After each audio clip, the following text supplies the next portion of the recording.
Hello everyone, my name is Caleb Chambers and I'm so glad that you are here today to watch my wonderful video about arguments in commercials. Now there are two types of arguments according to our textbook, and that is inductive reasoning and deductive reasoning, as you should know if you read the textbook, and I hope you did.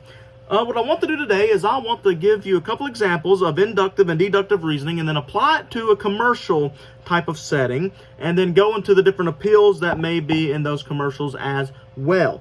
Okay, with that being said, let's go to start with these examples. I'm not going to give you the definition because I want to spare you from all the misery and pain and suffering from having to give you that.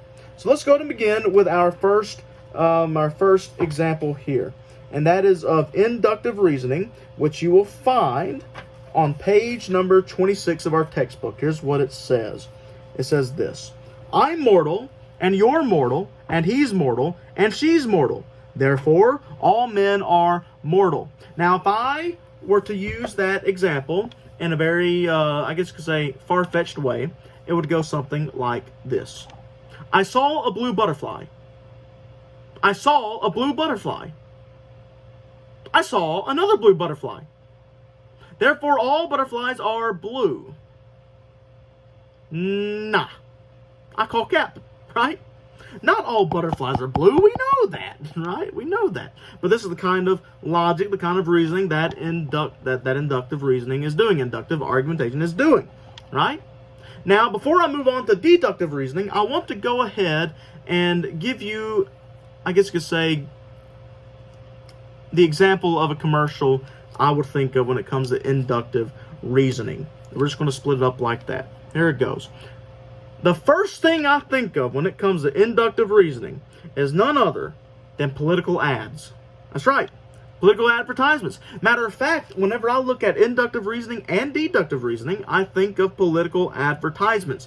And I'm going to hopefully prove that to you right now, at least give you some evidence for that at this moment.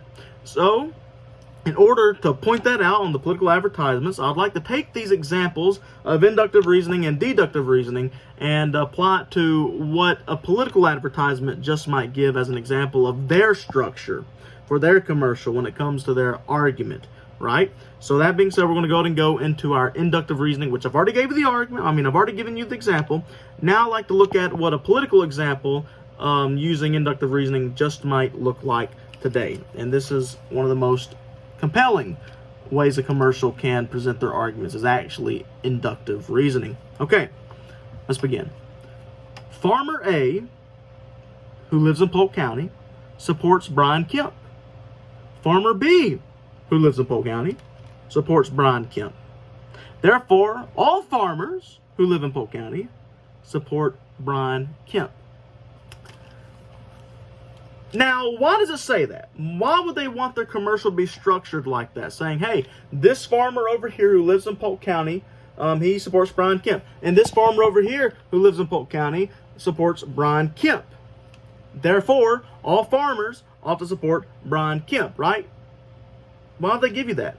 Well, first of all, you have to understand that these kind of arguments or these kind of commercials are going to be projected to a specific target audience, right? There's a specific target audience that this is going to go towards.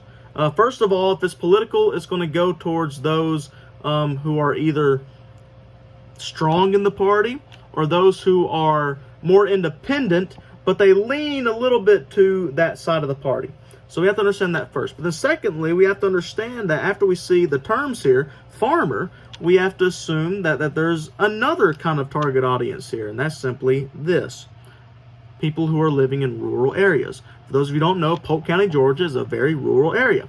So the first target there is someone who is living in a rural area, then also someone who is for farming, or someone who is a farmer, someone who is a big advocate of farming, a big advocate for agriculture, and I guess you could say someone who just loves to eat, like me. That's a great target audience. They're hoping for that person who's ever watching that commercial is going to be thinking, hey, that farmer, he supports Brian Kemp because he's for agriculture and he's for all this. That farmer over there, he supports Brian Kemp because he's for all that, the agriculture and everything. Well, I'm for agriculture. I guess I should vote for Brian Kemp as well.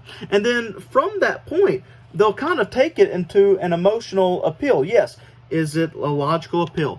Technically, yes, because most likely those farmers are going to say something statistical or even logos about, well, farming related to the candidate.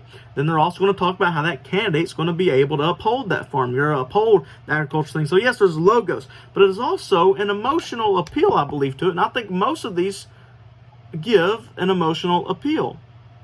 Because you'll find whether if it's Republican or Democrat, they're going to go more based off of the empathy side of things than they will about the logical side of things. In this case, for farming, you may have, and if this is a Republican-based commercial, you'll have this. Brian Kemp has served our state remarkably whenever it comes to agriculture. Georgia is one of the greatest agricultural states in all the country. And it's all because of him. Now, these aren't actual facts. I'm just giving you an idea here. Therefore, if you like farming, if you like agriculture, if you don't want all these different big towns to just boom up and ruin all of our plants and everything and all of our land, vote for Brian Kemp. Don't go vote for Stacey Abrams, I guess. I'm just giving you an example. Don't go vote for Stacey Abrams, who has no knowledge of farming, no knowledge of agriculture.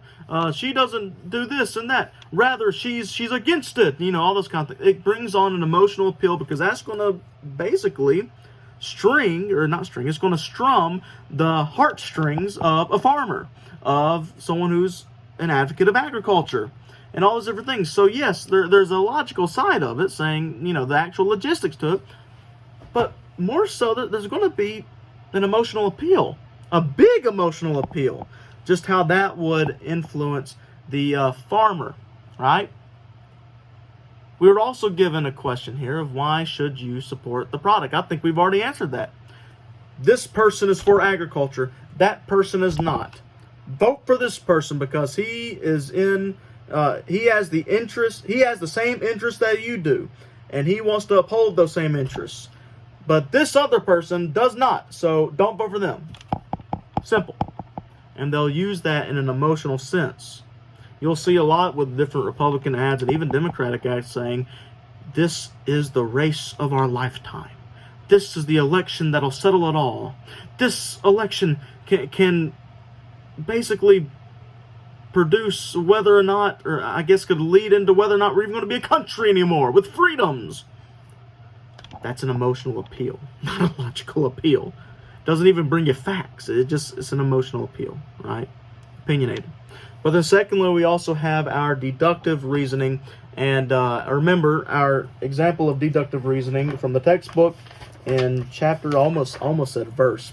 I'm a preacher. I got to stop doing that. And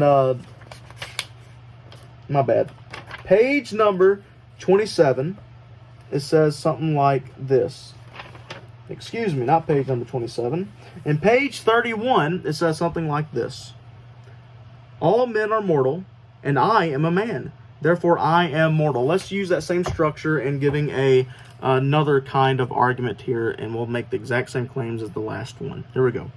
All Republican voters vote for Republican candidates. I am a Republican voter.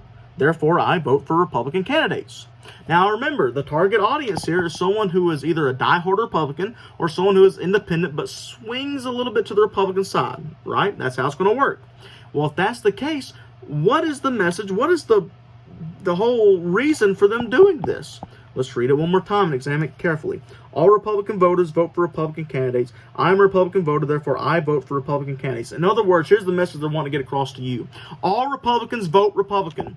You are Republican. You hold Republican values. Therefore, you vote Republican. Why would it say this? Because some Republicans aren't going to vote Republican, either because they're not going to vote or because they have a Democratic candidate who they'd rather have on a local level, maybe even a state level, that they'd rather vote for instead of that Republican candidate. So here's what they're saying. Hey, you're Republican, vote for Republican, right? Because we're all in this together. High School Musical, right? So I hope that this gives you a little bit of an insight on the examples of political ad whenever it comes to the two different arguments. And you will find that with this vote Republican, there's a big emotional appeal with that. Vote Republican or we're going to die.